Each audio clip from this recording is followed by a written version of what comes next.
ગુજરાતની સુવર્ણ જયંતિની ઉજવણી અંગે આપની શું પરિકલ્પના છે? સામાન્ય રીતે કોઈ રાજ્યના જીવનમાં 50 વર્ષ એક રીતે તો એક ઉજવણીનો પ્રસંગ હોય અને મોટાભાગે રાજ્યો અથવા સંસ્થાઓ એકાદ નાનકડો મેળાવડો કરીને જરા તુમ ભી અચ્છે હમ ભી અચ્છે કરીને પૂરું કરે. મારા મનમાં સ્વર્ણિમ જયંતિ એ કોઈ ઉત્સવ ઉજવીને પૂરી કરવાની કલ્પના નથી. હું સ્વર્ણિમ જયંતિને એક પ્રેરણાનું અવસર માનું છું.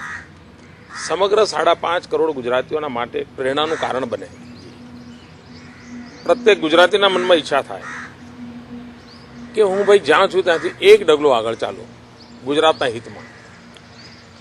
અને એટલે હું ઘણીવાર કહેતો હોઉં છું ભાઈ એક માણસ નક્કી કરે કે હું સ્વર્ણ જયંતિ સુધીમાં એવી મારા જીવનમાં આદત કેળવીશ કે હું ટ્રાફિક નિયમોનો કોઈ ભંગ જ નહીં કરું. એવું નાનો નિર્ણય કોઈ કરે. કોઈ એમ નિર્ણય કરે કે હું એક પણ મિનિટ હવે સરકારના કોઈ ટેક્સ ચૂકવવાના છે હું મોડો નહીં પડું. કોઈ વિદ્યાર્થી નક્કી કરે કે આ રાજ્યના એક યુવક તરીકે હું હવે ફર્સ્ટ ક્લાસથી નીચે પાસ જ નહીં કરું. માનો કે એક ખેલાડી નક્કી કરે કે સ્વર્ણિમ જયંતિ નિમિત્તે હું આ રાજ્યના ખેલાડી તરીકે કોઈ પણ જગ્યાએ અમારી ટીમ કે હું પરાજિત થઈને નહીં આવું. મારે આવું વાતાવરણ બનાવવું છે અને આ વાતાવરણ બનાવીને મારે ગુજરાતને એક ડગલું આગળ લઈ જવું છે. ચૂંટણીમાં ભાજપને મળેલી સફળતા અંગે આપનું શું કહેવું છે? એક તો ઊભો કરવાથી કરિશ્મા ક્યારે ઊભો ન થાય. તમે રોજ મેકઅપ કરીને નીકળો એટલે રૂપાળા લાગે એવું બનવાનું નથી. કોઈ દિવસ બને નહીં. પ્રજાને કરિશ્મા એ તો બીજો કોઈ શબ્દ કદાચ પ્રચારિત નહીં હોય. હું માનું છું એક ભરોસો મોટી તાકાત હોય છે. બિલકુલ. અને યુવાનો અને બહેનો આ બે વર્ગો એવા છે કે ભરોસાની બાબતમાં ખૂબ નાની જુએ. એમનામાં એક સિક્સ સેન્સ હોય છે. એ સિક્સ સેન્સ એમને નક્કી કરતી હોય કે અહીં ભરોસો કરાય કે ના કરાય. એ રૂટીન વ્યવહારથી નક્કી નથી કરતા હોતા. અને એમાં માતૃશક્તિમાં તો સિક્સ સેન્સ નામની શક્તિ પુરુષો કરતાં હજારો ગણી વધારે હોય છે. કુદરતે જ આપે. અને આ માતૃશક્તિને જ્યારે ભરોસો પડે ને પછી આ કરિશ્મા બરિશ્મા શબ્દો બધા સાવ નકામા વામણા લાગે છે. ગયા ઓક્ટોબર મહિનામાં અનેક સર્વેક્ષણ કરનારી સંસ્થાઓએ સર્વે કર્યા છે. અમારા ઘોર વિરોધી ટીવી ચેનલોએ સર્વેક્ષણ કર્યા છે. મારા ઘોર વિરુદ્ધ છાપાઓએ પણ સર્વેક્ષણ કર્યા છે. અને બધા સર્વેક્ષણોએ ઓક્ટોબર મહિનામાં ગુજરાતમાં ભાજપ 105 કરતાં વધારે સીટો મેળવશે એવું અનુમાન બધાએ કહ્યું હતું. એનો અર્થ એ થયો કે આ પ્રજાએ મન ઓક્ટોબર પહેલાં બનાવેલું હતું. અને મારો મત છે કે પ્રજાએ ગયા 5 વર્ષથી ગાંઠ વાળેલી છે કે આ સરકારને ફરી લાવવી. તો આપણા દેશમાં એક વર્ષોથી એવી માન્યતા બની છે કે good governance is a bad politics. ચૂંટણીઓ જીતવામાં સારું શાસન કામમાં આવતું નથી. વિકાસના કામોથી ચૂંટણી જીતાતી નથી. આવી એક જનરલ આપણા ત્યાં એક ગળથુથીમાં ઘૂસી ગયું છે અને ગ્રંથિ લગભગ બધાએ સ્વીકારી લીધેલી છે. પહેલીવાર ગુજરાતે એક એવો ચીલો ચાતર્યો છે કે વિકાસના મુદ્દે ચૂંટણી જીતી શકાય છે, વિકાસ કરીને વિશ્વાસ પ્રાપ્ત કરી શકાય છે અને સામાન્ય માનવીને વિકાસ જોઈએ છે આ વાત સ્વીકારવી પડે. તોડજોડ, ગઠજોડ, ચાલાકી એમ કરીને ચૂંટણીઓ જીતવાની જે આપણા દેશમાં પરંપરા ઊભી થઈ છે એ પરંપરાને જીવલેણ ફટકો પડ્યો છે.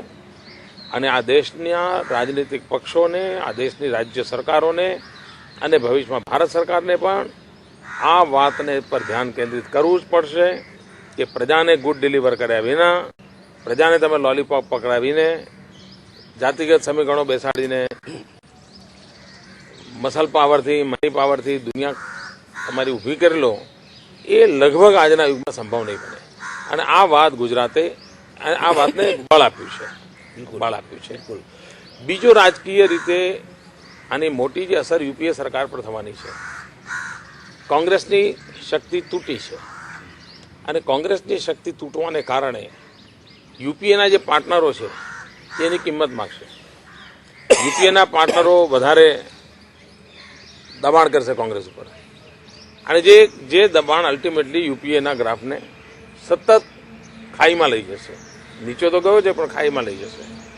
અને એ બેલેન્સ જળાવાઈ જશે કોંગ્રેસ, તો એટલું બધું એને કોમ્પ્રોમાઇઝ કરવું પડશે કે જેના કારણે પ્રજામાં જવાની એની હિંમત નહીં રહે. અને ત્રીજી વસ્તુ, લેફ્ટિસ્ટ જે લોકો છે એ નંદીગ્રામનો મુદ્દો ડાયવર્ટ કરવા માટે બિલકુલ સ્વાભાવિક રીતે ગુજરાત વિક્ટરીને કોંગ્રેસ પર દબાણ લાવવા માટે ઉપયોગ કરશે. તો સંભવ છે કોંગ્રેસને ઝૂકવું પણ પડે. તૃષ્ટિકરણના રાજકારણ અંગે આપનું શું માનવું છે? હું જ્યારે ઇમ્પીચમેન્ટની વાત કરું છું ત્યારે આ કે તે એવું ક્યારેય કહેતો નથી. કોઈના પણ માટે ઇમ્પીચમેન્ટની સામે મારો વાંધો છે. Justice to all, appeasement to none. દેશ એના આધારે ચાલે, ન્યાય સૌને માટે, તુષ્ટિકરણ કોઈનું નહીં. આ મૂળભૂત વાત હું કરું છું. હું કોઈ ફલાણાનું તુષ્ટિકરણ નહીં એવું નથી કહેતો કોઈ દિવસ. કોઈનું પણ તુષ્ટિકરણ નહીં, કોઈનું પણ તુષ્ટિકરણ નહીં તો એટલે આ વોટ બેંક પોલિટિક્સ છે અને વોટ બેંક પોલિટિક્સની મુશ્કેલી છે. બીજું, આપણા દેશમાં ગુજરાતને બદનામ કરવાની એક ફેશન થઈ ગઈ છે. એ હિન્દુ આતંકવાદી કે, એ ગોડસેનું ગુજરાત કે, એ મોતના સોદાગરો કે, આ બધા શબ્દો પ્રયોગો એક પ્રકારે ગુજરાત સામેના વિરોધને વ્યક્ત કરવા માટે એમની ડિક્શનરીમાંથી નીકળતા રોજ નવા નવા આરોપો છે. અને તેથી જ ગુજરાતની પ્રજા આ બધું સહન નથી કરતી. અને ગુજરાત દેશ માટે બોજરૂપ નથી ભાઈ, ગુજરાત દેશને આપે છે. અને દેશના આવી રીતે બહારથી આવેલા લોકો ગમે તેમ ગુજરાતને ટપલી દાવ કરે એ ગુજરાત નહીં સ્વીકારે. અને આ બાબતમાં મારો પણ મત છે કે ગુજરાતની પર આ પ્રકારનું ટપલી દાવ આ લોકોએ સમજીને બંધ કરવો જોઈએ. જો આ દેશના પ્રધાનમંત્રીએ ગયા વખતે એનડીસીની મિટિંગ થઈ અને એમના ભાષણમાં કહ્યું છે કે આ દેશની સંપત્તિ ઉપર સૌથી પહેલો અધિકાર માઇનોરિટીનો છે. અને મેં એ દિવસે એનડીસીની સામે અવાજ ઉઠાવ્યો હતો કે આ દેશના બંધારણની ભાવનાની વિરુદ્ધમાં વાત છે.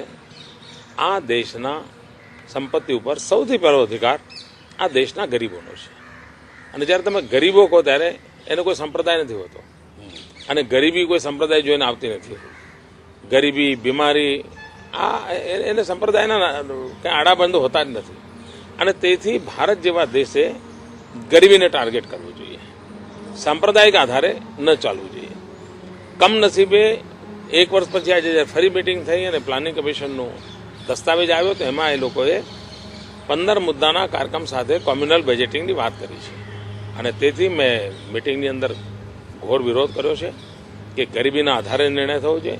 પછી ગરીબ કોઈ પણ સંપ્રદાયનો હોય, હકીકતે તો તમે આ પ્રકારે સંપ્રદાયના આધાર પર બજેટ આપો એનો અર્થ એ થયો કે તમે ધર્માંતરણને પ્રોત્સાહન આપો છો.